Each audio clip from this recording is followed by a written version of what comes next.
Perkenalkan, kami dari kelompok 5 dengan saya Keisha Yusra Lazra. Saya Aisyah Nur Aziza. Saya Aurora Diansyah Putri. Dan saya Mekarani. Di sini kami akan menjelaskan tentang pemanasan global.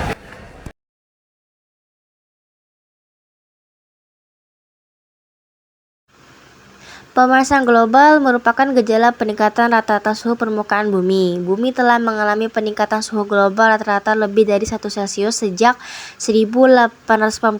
Berikut bukti bahwa telah terjadi pemanasan global. Mari kita telusuri fakta tersebut.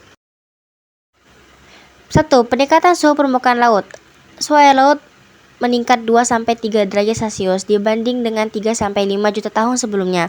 Ekosistem laut merupakan ekosistem yang paling sensitif terhadap peningkatan suhu. Suhu perairan berpengaruh pada karang. Meningkatnya suhu perairan menyebabkan karang mengalami pemutihan, sehingga karang sulit tumbuh dan rentan penyakit sehingga menjadi kematian massal. Selain itu, peningkatan suhu berpengaruh pada penyebaran spesies dan juga penyakit laut. Kini, hamparan es yang disebut sebagai salju abadi itu tak lagi abadi. Pada tahun 1850, gletser memiliki luasan 19,3 km persegi pada tahun 2018. Luasan gletser tersebut hanya tersisa 0,5 km persegi. Berkurangnya salju abadi dari Pegunungan Jaya menjadi salah satu peningkatan suhu global. Peristiwa ini akan berdampak pada kualitas dan kualitas air pada daerah tersebut, seperti perubahan debit air, suhu air, dan lain-lainnya. Perubahan kualitas air dapat mengganggu ekosistem air tawar.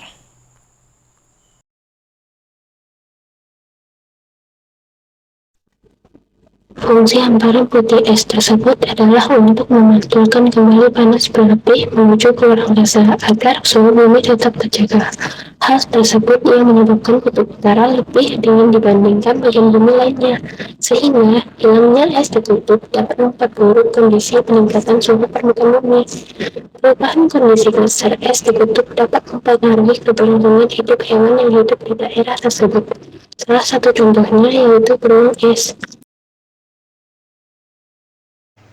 Salah satu dampak mencairannya es di kutub adalah kenaikan permukaan air laut, sebab air limpasan pencairan es tertentu akan bermuara di laut dan meningkatkan ketinggian permukaan air laut. Dampak peningkatan ketinggian permukaan air laut ini akan sangat dirasakan bagi masyarakat Indonesia yang tinggal di pesisir laut.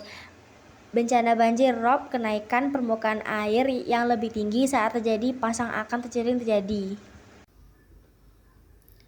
Apa itu El Nino dan La Nina? El Nino dan La Nina merupakan pola iklim di Samudra Pasifik yang dapat mempengaruhi cuaca di seluruh dunia. El Nino dan La Nina adalah dua pola iklim berlawanan yang merusak kondisi normal tersebut.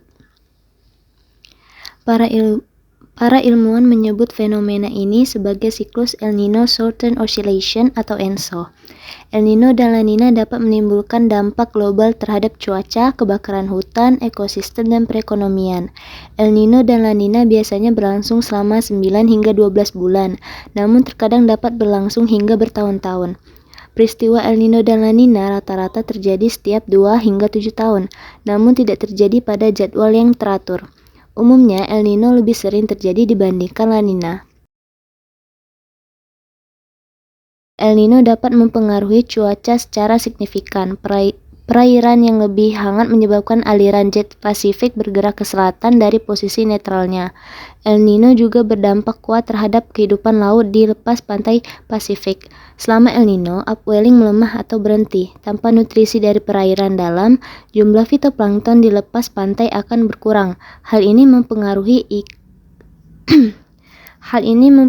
ikan yang memakan fitoplankton.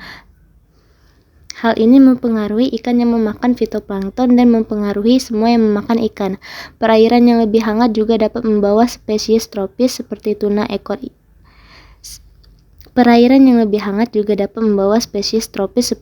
ekor kuning dan albacore ke daerah yang biasanya terlalu dingin.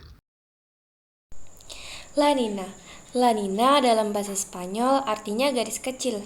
La Nina juga kadang-kadang disebut sekadar peristiwa dingin. La Nina mempunyai dampak yang berkebalikan dengan El Nino. Selama peristiwa La Nina, angin pasat bahkan lebih kuat dari biasanya, mendorong lebih banyak air hangat menuju Asia. Selama tahun La Nina, musim dingin lebih hangat dari biasanya di wilayah selatan, dan lebih dingin dari biasanya di wilayah utara.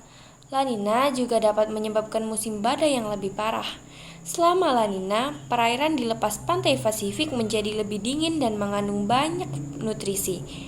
Lingkungan ini mendukung lebih banyak kehidupan laut dan menarik lebih banyak spesies perairan dingin, seperti cumi-cumi dan salmon.